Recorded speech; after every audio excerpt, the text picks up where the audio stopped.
Beauties welcome back to my YouTube channel Barnali makeup style. তো আজকে বলবো যে মেকআপ করতে কী কী লাগে, কোন প্রোডাক্ট আগে ব্যবহার করতে হয়, স্টেপ বাই স্টেপ মেকআপ করে দেখাবো। গরমের জন্য সোয়েট প্রুফ মেকআপ লুক। তো ভিডিওটা যাদের ভালো লাগবে তারা একটা লাইক করে দিও, শেয়ার করে দিও বেশি বেশি করে, আর পাশে থাকা বেল বাটনটাকে অবশ্যই প্রেস করে দিও আমার ভিডিওর নোটিফিকেশনগুলো পাওয়ার জন্য। তো বেশি কথা না বাড়িয়ে চলো মেকআপ স্টার্ট করে নিই।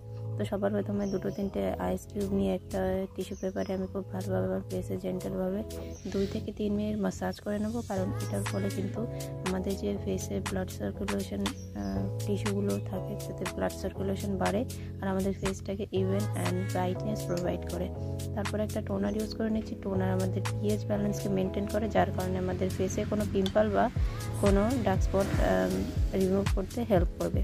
তো তারপরে হচ্ছে আমি ইউজ করে নিচ্ছি সিরামটা হলো আমাদের ফাউন্ডেশনটাকে খুব ভালোভাবে ব্লেন্ড করতে সাহায্য করবে, তাছাড়া আমাদের ফেসটাকে ইভেন টোন করবে, ব্রাইটনেস প্রোভাইড করবে। তারপরে এটা হচ্ছে Garnier bright complete vitamin C booster serum. এটা কিন্তু খুবই ভালো, যারা ভাবছো যে একটা সিরাম নেবে খুব ভালো তারা এই সিরামটা ট্রাই করতে পারো। এটা খুবই ভালোভাবে ডার্ক স্পটকে রিমুভ করতে হেল্প করবে। তারপরে একটা পন্সের লাইট ময়শ্চারাইজার নিয়ে নিয়েছি, যেটা কম্বিনেশন স্কিন টাইপে খুব ভালোভাবে যায়। তো যে কোনো স্কিন টাইপের জন্য তোমরা পন্সের যে সুপার লাইট জেল ময়শ্চারাইজার হয় ওটা কিন্তু ট্রাই করতে পারো, খুবই ভালো। তো তারপরে আমি আমার ফেসটাকে আমার পোর্সগুলোকে ব্লার করার জন্য একটা প্রাইমার অ্যাপ্লাই করে নিয়েছি। প্রাইমারটা হচ্ছে blue heaven silicone base primer, যেটা আমার পোর্সগুলোকে খুব ভালোভাবে ব্লার করে আমার ফেসটাকে একটা স্মুথ টেক্সচার প্রোভাইড করবে। তো আমি গলাতেও একটুখানি অ্যাপ্লাই করে নিয়েছি। তারপর আমি আইব্রোটাকে রিফাইন করার জন্য নিয়েছি সুইস বিউটি আইব্রো পোমেড। ওটার মধ্যে জেলটাকে নিয়ে আমি আইব্রোসটাকে ড্র করে নিয়েছি। তারপর আমি আইব্রোসটাকে ক্লিন করে নেব। আইব্রোসটাকে ক্লিন করে নিচ্ছি।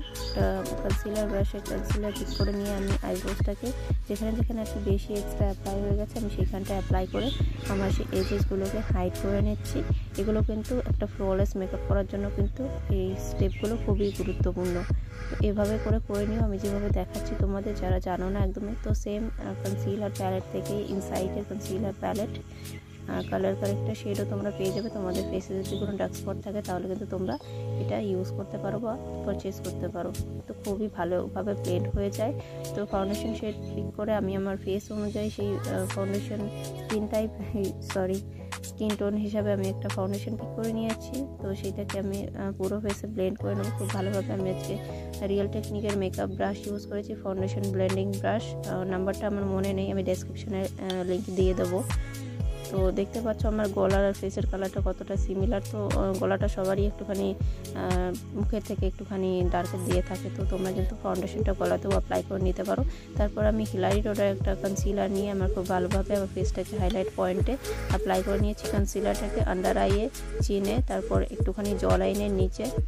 তো তারপরে খুব ভালোভাবে সেম ফাউন্ডেশন ব্লেন্ডিং ব্রাশটা দিয়ে আমি খুব ভালোভাবে ব্লেন্ড করে নিচ্ছি। নোজের কর্নারেও একটুখানি অ্যাপ্লাই করে নিয়েছিলাম। তো আই বেসটাকেও আমি রেডি করে নিচ্ছি সেম কনসিলার দিয়েই। তো তারপরে আমি ফেসটাকে কন্ট্রোল করে নেব। কন্ট্রোল করার জন্য আমি ইউজ করেছি সুইস বিউটি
এসেছিলো